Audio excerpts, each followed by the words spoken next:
ঘরের পিচ না বদলালে সাফল্য আসবে কালে ভদ্রে, দেশে বিদেশে পড়তে হবে বিপদে। টাইগারদের সাম্প্রতিক ব্যর্থতা দেখে এমন মন্তব্য করেছেন সালমান বাট। তার মতে নিয়মিত স্লো টার্নিং উইকেটে খেলায় ও প্র্যাকটিস করায় ব্যাটিংয়ে ঘাটতি থেকে যাচ্ছে লিটনদের। পাকিস্তানের সাবেক এই অধিনায়ক মনে করেন সিনিয়র ক্রিকেটারদের বিদায়ে এখনো গুছিয়ে উঠতে পারেনি টিম বাংলাদেশ। লাহোর থেকে সাইফুল রূপকের পাঠানো report.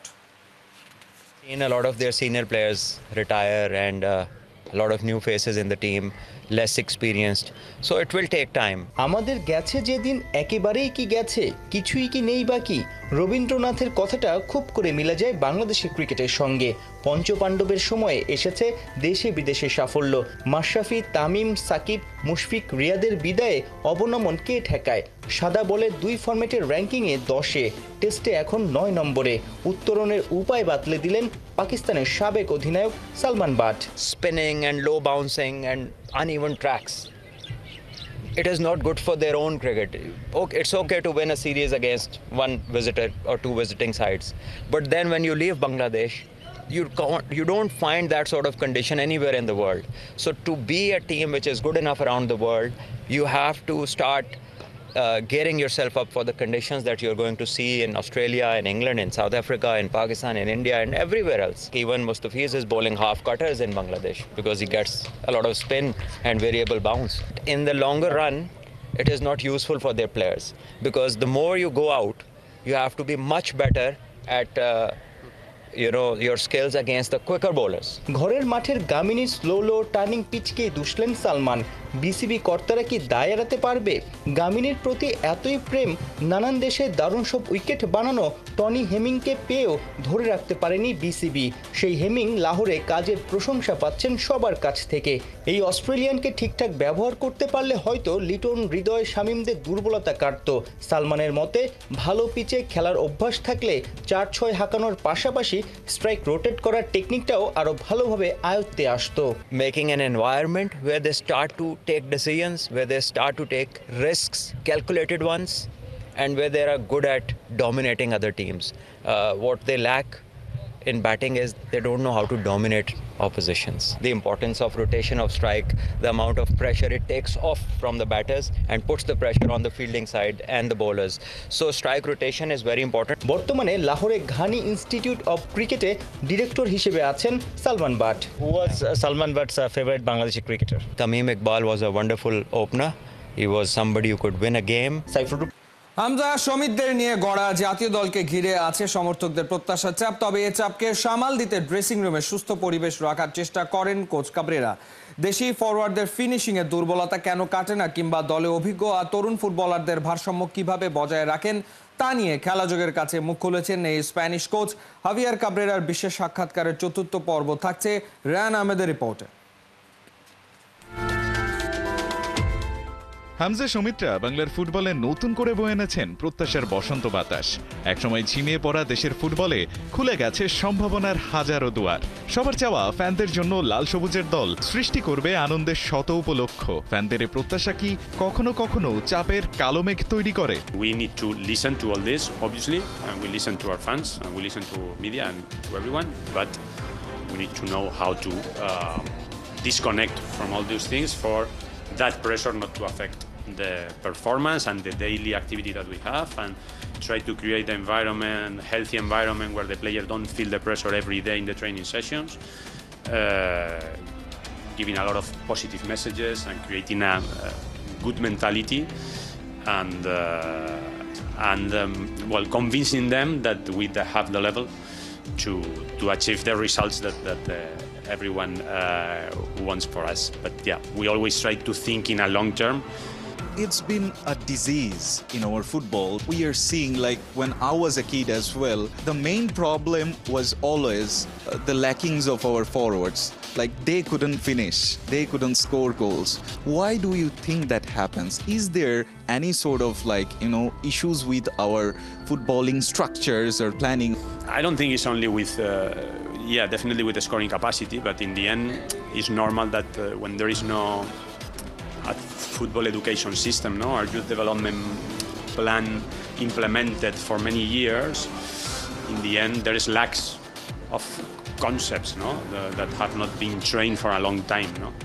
And then what happened is not only in Bangladesh, in many countries in Asia, is that talented players reach the professional level with a lot of talent, but have not gone through the right educational process. No, then there are some lackings. No, and what happens with other concepts also defensively. No, and the goal capacity is another one. And then obviously it's also normal. No, most of the clubs in the league.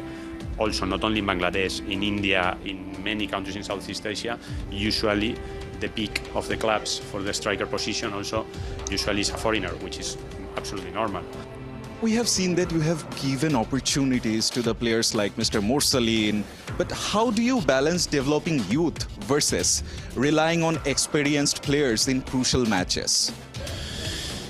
Yeah, well, I think it's not easy to make those decisions. Also, I think usually it's not actually the responsibility of the senior national team to develop players. That is the reality. The reality of developing players should come from the clubs. So in the moment we see a very potential player, we try to bring him as soon as possible, to make him feel our environment and our context as soon as possible, to make him have an upgrade in their qualities. So it's really important to find the balance, as you say, especially in key matches. But I believe that giving an opportunity to young players until now has had a very positive impact in the performance of the team. Thank you so much, Coach. Thank you so much for your time. Rayan Ahmed, Asian cup বাছাইয়ে বাকি সবগুলো match জিততে চান তপু বর্মন। হামজা, সমিত, ফাহমিদুলদের নিয়ে একসাথে লড়তে চান মাঠে। দলের সবাইকে সংযুক্ত রাখেন বাংলার এই ডিফেন্ডার। গড়েন এক অটুট বন্ধন, তিনি বোঝান একতাই বল। গোটা টিমটা এক হয়ে খেলতে পারলেই হাসে ফুটবল। বাংলাদেশ সিঙ্গাপুর ম্যাচ নিয়ে ফুটবলারদের ধারাবাহিক রিপোর্টের পঞ্চম পর্বে তপু বর্মনের ভাবনার কথা শুনেছেন অর্ণব বাপি। তপু বর্মন নামটাই যথেষ্ট। তাকে সবাই চেনে একজন লড়াকু ফুটবলার হিসেবে। তিনি কি শুধুই ডিফেন্ডার, নাকি তার থেকেও বেশি কিছু? তার রয়েছে গোল ক্ষুধা। জাতীয় দলের হয়ে করেছেন 6টা গোল। তপু বর্মনের কাছ থেকে জানবো প্রবাসী ফুটবলারদের দেশে আসা এবং আগামী ম্যাচগুলো জাতীয় দলের হয়ে কি প্রত্যাশা। লিগে ক্লাবের হয়ে নাকি জাতীয় দলের হয়ে, কোনটায় বেশি চাপ ফিল করেন? দুই ধরনের প্রেশার। ন্যাশনাল টিম একটু আগায় রাখবো আমি প্রেশারটা, ক্লাবের একটু নিচে থাকবে আর কি।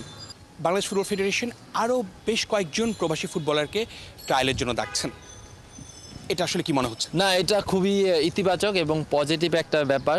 কারণ হামজা যখন আমাদের ন্যাশনাল টিমে জয়েন করে, তো এই জিনিসটা মানে এরকম একটা পজিটিভ হাইপ তৈরি হয়েছে বাংলাদেশে, এবং এটা আমরা কিন্তু রিয়েলিটি দেখেছি। তো আমাদের কেমিস্ট্রিটা খুবই ভালো ছিল এবং আশা করি ইন ফিউচার আরও ভালো হবে।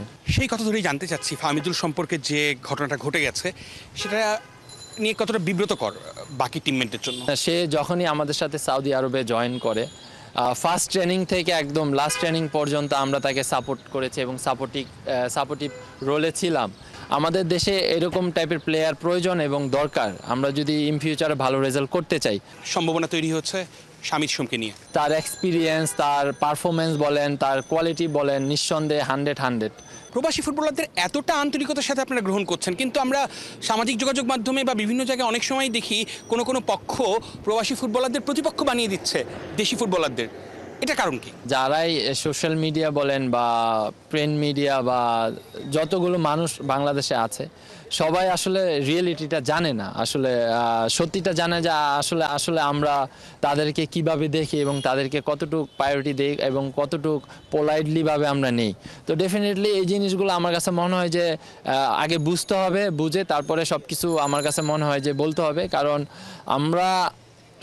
আমরা যারা ন্যাশনাল টিমে খেলি, এটা আমাদের দেশ না, আমি মনে করি এটা সারা বাংলাদেশের মানুষের দেশ। তো যারা অরিজিন প্লেয়ার আমাদের সাথে আসবে, আমাদের দেশের হয়ে খেলবে, ডেফিনেটলি তাদের আমরা হায়ার লেভেলে প্রায়োরিটি দেই এবং হায়ার লেভেলের আমরা চোখে দেখি তাদেরকে। আপনার পজিশনেও যদি কোনো প্রবাসী ফুটবলার আসে একাধিক, নিজের অবস্থান ধরে রাখা নিয়ে কি শঙ্কা বোধ করেন? না, দেখেন, এটা হলো মানে ওপেন একটা প্লেস। ন্যাশনাল টিমে যারাই বেস্ট এবং যারাই পারফর্ম ভালো করবে তারাই খেলবে, আর এটা মানে অ্যাজ এ লোকাল হিসাবে এটা আমাদের মানতেই হবে। সেই এফোর্টে তপুর নিজেকে কতটা ভিন্নভাবে দেখতে পাবো? তপুর মধ্যে কি অন্য কোনো বিষয় কি আমরা নেক্সট ম্যাচগুলোতে দেখতে পারবো? আমরা সিঙ্গাপুর, হংকং বা as a Topu Barman step up করতে হবে, এই জায়গায় আমাদের জিততে হবে জিতা ছাড়া কোনো ওয়ে দেখছি না আমি। আর অবশ্যই প্রথমত আমার প্রায়োরিটি থাকবে যে ডিফেন্সিভ, এবং ডিফেন্সকে সামলায় যদি আমি টিমের জন্য, দলের জন্য, দেশের জন্য যদি সেট পিসে অ্যাটেন্ড করি, সেই জায়গায় আমার কন্ট্রিবিউশন করার চেষ্টা থাকবে এবং দলকে জিতানোর চেষ্টা থাকবে। তপুর মতো এগিয়ে যাক বাংলাদেশ। প্রতিরক্ষার সাথে আক্রমণেও যেরকম তপু হয়ে উঠেছেন অলরাউন্ডার, সেরকম চেষ্টাই চলুক বারবার। আরও বেশি প্রবাসী তরুণ ফুটবলার চলে আসুক বাংলাদেশে, সবাই মিলে একসাথেই লাল সবুজের পতাকাকে নিয়ে যাক এক ভিন্ন উচ্চতায়। অর্ণব বাপি, ৭১, ঢাকা। মেয়েকে দেয়া কথা রাখলেন লুইস এনরিকে। পারিসিয়ানদের শিরোপা জিতিয়ে উৎসবে মাতলেন জানা আর এনরিকে। মাঠ থেকে গ্যালারি সবখানে যেন ফিরে ফিরে আসলো ৬ বছর আগে পৃথিবী ছেড়ে যাওয়া ছোট্ট জানা। কোহিনুর কণা রিপোর্ট। ঠিক 10 বছর আগে এমনই এক আলো ঝলমলে রাতে যেন আকাশ থেকে নেমে এসেছিল ছোট্ট একটা পরী। মাঠ জুড়ে বাবার সাথে তার শেখি উল্লাস। গলায় চ্যাম্পিয়নের মেডেল পরে কাতালানদের পতাকা মাটিতে গেঁথে দিয়ে জানা বলেছিল, উই আর চ্যাম্প। বার্সা নয়, যেন এই শিশুটি জিতে নিয়েছে চ্যাম্পিয়ন্স লিগ শিরোপা। পৃথিবীর মোহ মায়া কাটিয়ে জানাজ ডানা মেলে উঠছে ওই ৭ আসমানে। বার্লিনের সেই রাত যেন এক করেছে মিউনিখের এই রাতকে। জানা ফিরল স্মৃতিতে ভর করে, ভালোবাসার রথে চড়ে। 2019 সালে বোন ক্যান্সারে আক্রান্ত হয়ে মাত্র 9 বছর বয়সে অসীমের পথে যাত্রা করেছিল লুইস এনরিকের কন্যা জানা। একদিকে কন্যা শোক, অন্যদিকে এনরিকের কাঁধে প্যারিজিয়ানদের বহুকালের অভিশাপ কাটানোর গুরু দায়িত্ব। সাথে ট্রেবল জয়ের হাতছানিটাও ছিল। ফাইনালের আগেই লুইস এনরিকে জানিয়েছিলেন মিউনিখে ঘটবে 2015 সালের সেই ঘটনা। ফাইনাল জিতবেন এনরিকে, পার্টি করবে তার আদরের কন্যা জানা। ইন্টার মিলানকে কাঁদিয়ে পিএসজি ফেরালো সেই হারিয়ে যাওয়া জানাকে। জয়ের পর সবাই যখন ভাসছে উৎসবে, তখনই দেখা গেল অভূতপূর্ব এক দৃশ্য।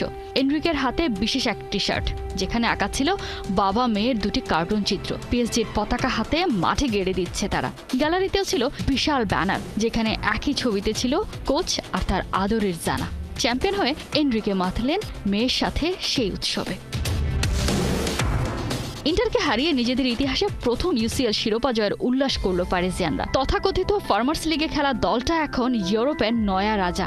এমন দিনে মেয়েকে হারানোর সব কষ্ট চাপা দিয়ে চোখ ভিজিয়ে হেসেছেন লুইস এনরিকে। জানা আর এনরিকে ভালোবাসার এই গল্প মোড় নিয়েছে নতুন গল্পে। কোহিনুর কন। আসসালামু আলাইকুম। প্রতিদিন তো আমরা অনেক খবরই দেখি, অনেক খবর সম্পর্কে আইডিয়া করি, কিন্তু আমি আপনাদের কাছে এমন একটা খবর প্রতিদিন নিয়ে আসবো যেটা কিনা অনেক রিলেটেড এবং সত্য। সো আমি আপনাদের কাছে নিয়ে আসবো খেলার খবর, যেখানে প্রতিদিন related Bangladesh, international, national related খেলার খবর থাকবে এবং সেটি প্রতিদিন সকাল 9টা থেকে সম্প্রচার করা হবে।